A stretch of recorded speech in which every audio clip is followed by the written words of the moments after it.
The flames were supposed to die after the fire at the rig, but instead, they lit something darker. Sam tried to move on. Tommy disappeared. But in West Texas, secrets don't stay buried for long. And when the land starts whispering again, someone always ends up bleeding. Sam used to believe the land could be tamed.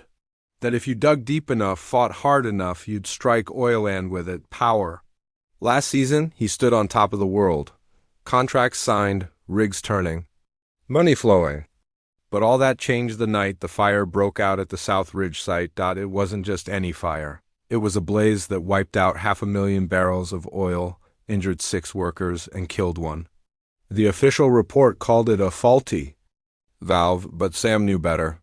He'd walked that site 2 days before. Nothing was out of place, nothing. Except Tommy, his right hand, the man who built the company with him. The man who knew every weak spot in the operation. But after the fire, Tommy vanished. No word, no call. Just gone, and then the rumor started. A land inspector was found beaten near the county line.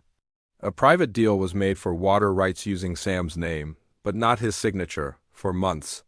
Sam tried to keep things quiet.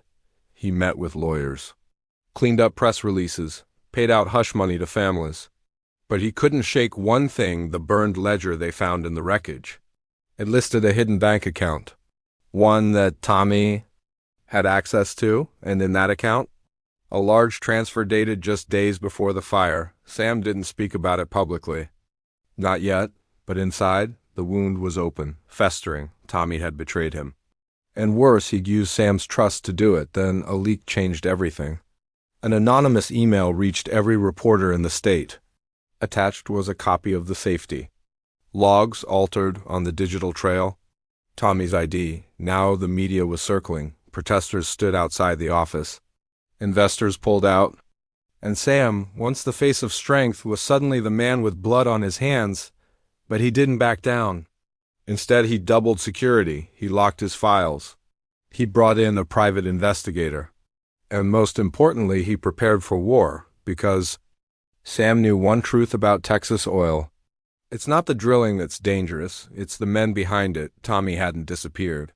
He was hiding, planning, maybe even watching, but Sam was ready. The land had given them everything.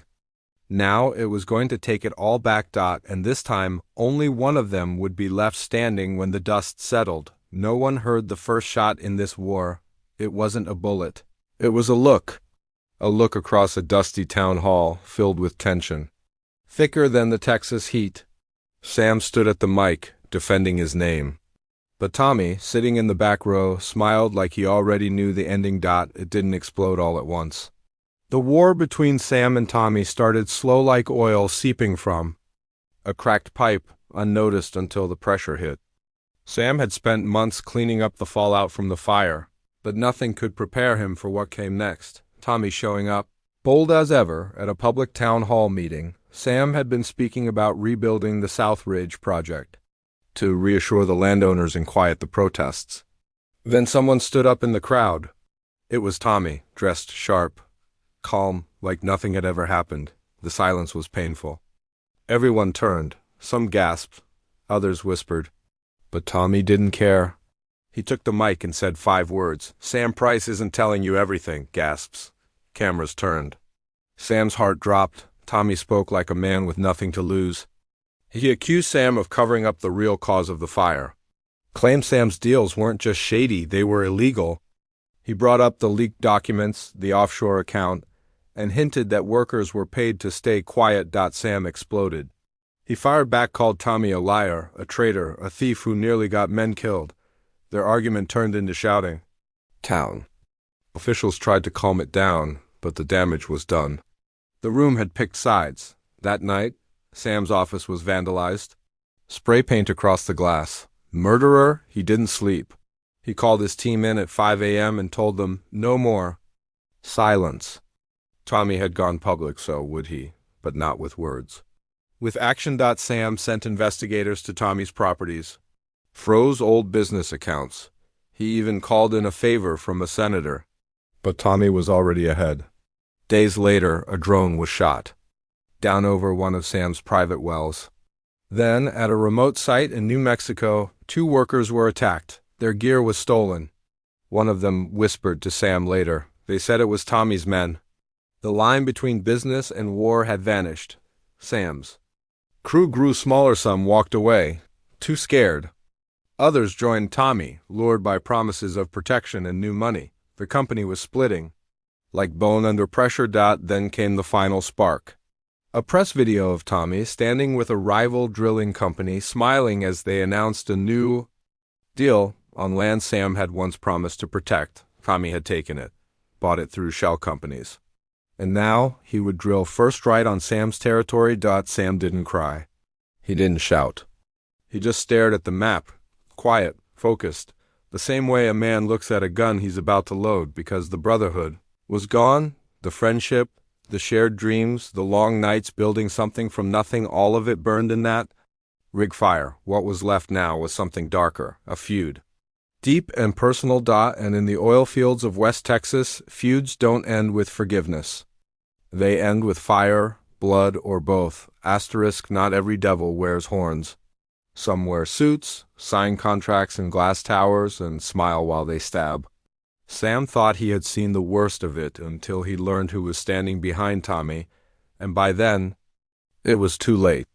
The real war wasn't in the oil fields, it was in the shadows behind the money. The battle between Sam and Tommy wasn't just about land anymore. It had turned into something far more dangerous. It was about control. And to win control in Texas, you don't just fight with force, you fight with lawyers, politicians, and people who never show their faces. After the public blowout, Tommy disappeared again. But this time, he didn't go alone. He had backing. Real backing. Behind him stood Rickson Global, a massive energy corporation with billions in offshore reserves and zero interest in playing fair. They had a reputation, they crushed small companies, bought out families, and used legal tricks to take what they wanted, and now they wanted Sam out of the way. Rickson's CEO didn't come down himself. He sent a fixer, a woman named Kira Vale. Sharp, cold, and deadly with a pen. She showed up at a courthouse with a 200-page lawsuit against Sam's company, claiming environmental damage, false land titles, and breach of contract. It was all fake but powerful enough to freeze Sam's assets. Sam fought back. He hired a private land rights lawyer named Dax Ryman, a man who knew every inch of the Texas codes and every dirty trick in the book. Together they found the first crack. The land Rickson just bought from Tommy, it wasn't fully theirs. One signature was missing. A widow who never signed her rights away. Sam found her living alone in a trailer miles off-grid. She hadn't spoken to anyone in years. When Sam showed up, she pulled a shotgun on him, but he didn't leave. He sat on her porch for 2 days, no press, no cameras, no guards. Just a man asking her to listen. She did. With her help, Sam filed a counterclaim. It blocked Rickson's new drill from starting. It wasn't a win, but it was a delay. And every delay cost Rickson money, millions, but then came the retaliation. One of Sam's trucks exploded on a highway. Another site was hit by a malware attack machinery. Shut down, data was wiped. No one could prove it was Tommy or Rickson, but everyone knew. This wasn't just business, it was BLOODSPORT.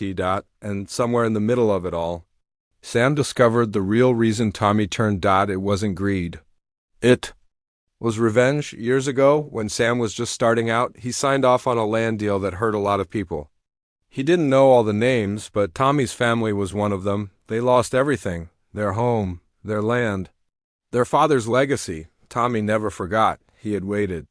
Climbed with Sam, smiled, planned. And now, with Rickson at his back, he wasn't just fighting for control, he was trying to burn down everything Sam ever built. Sam stood in his office that night, looking over maps, documents, news reports. His hands were shaking, but not with fear, with fury, not because of Tommy, but because he'd let the devil in the door without ever seeing his horns. Now, Sam knew better, and the next move would be his. You can't outrun the land. Not in Texas, not when it remembers every lie, every broken promise, and every drop of oil soaked with betrayal. Now, the drills have gone quiet, the courtrooms are full, and the war between Sam and Tommy has boiled. Down to one final truth, only one of them walks away from this dirt alive. The silence before the storm wasn't peaceful, it was pressure, heavy and sharp like the air before lightning strikes. Both Sam and Tommy had made their moves, lawyers, threats, sabotage. Now there was nothing left to hide behind. Everything was exposed, the land had become a battlefield. Sam's team was worn down, fewer men, tighter funds, constant fear. But he didn't bend, he showed up to the sites himself. Slept in trailers with the crews, checked the pressure gauges with his own hands. Because trust had disappeared. If anything was going to get done, he had to do it himself. Tommy, on the other hand, had gone full corporate. Cameras followed him. Security surrounded him. Rickson's resources gave him everything: drones, lawyers, media. But something was missing. The town didn't cheer for him anymore. They remembered the fire. They remembered the silence Sam made. His final move at sunrise. He stood at the Redview Basin, an untouched section of land his father had once said held more oil than any site in Texas. It was land both Sam and Tommy had grown up around. They'd thrown rocks there as kids, dreamed about striking gold. And now it would decide who stayed and who broke. Sam signed one last contract with the state. It was risky. It gave them more oversight, more control.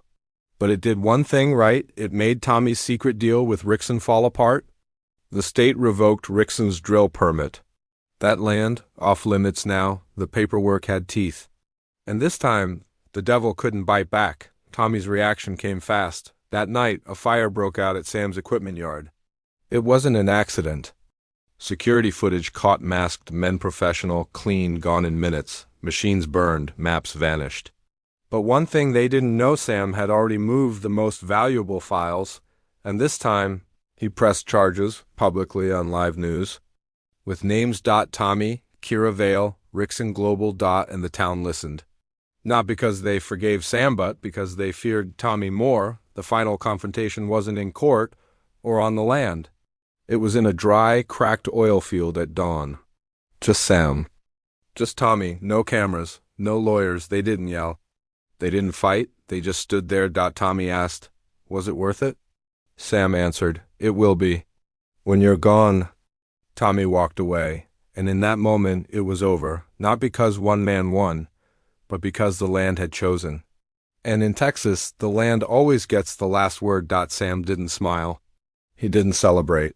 He just got back to work, because the feud may be finished, but the scars, they'll stay in the soil forever.